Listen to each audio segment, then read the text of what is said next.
tung mi hình tê khem tê in lung kim na chỉ nay thấy lâu in azonga tàu anh nêu anh liền ai mà ang sung cha ting bê bê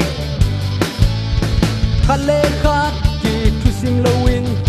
kỳ ina lê kỳ tê sang na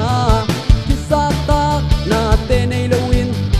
ai mà tin muốn kỳ thấy thấy lâu đi ban kal suan ko sak ya to pasian mai pa zon dan te đi ban mun ta ko sak ya to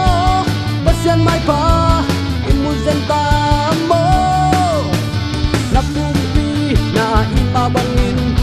midang te pumpi zong in nom na bu kim hau na bu kim Giêsu sung a om hin lâu mo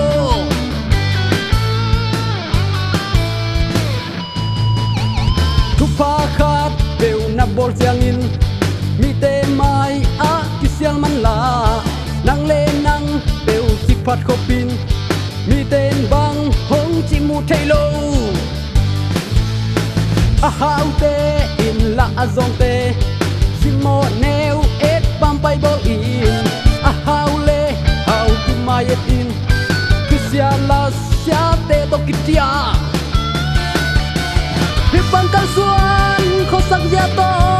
pasian mai pa izon dan te Hibang nun ta ko sak ya to pasian mai pa imuzen ta mo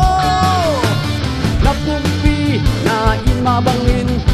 midang te pumpi zong in nom na bu kim hau na bu kim Giêsu sung a om hin lâu mo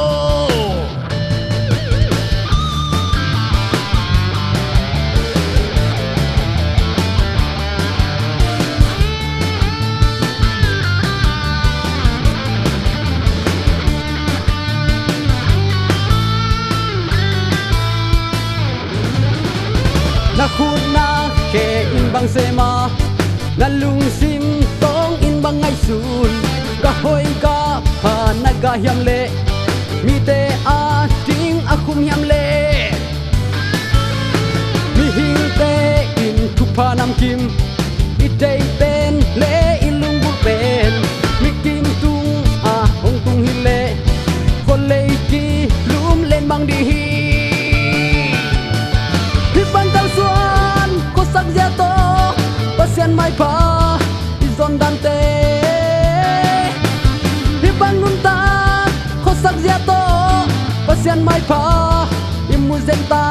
mo na pumpi na ima bangin midang te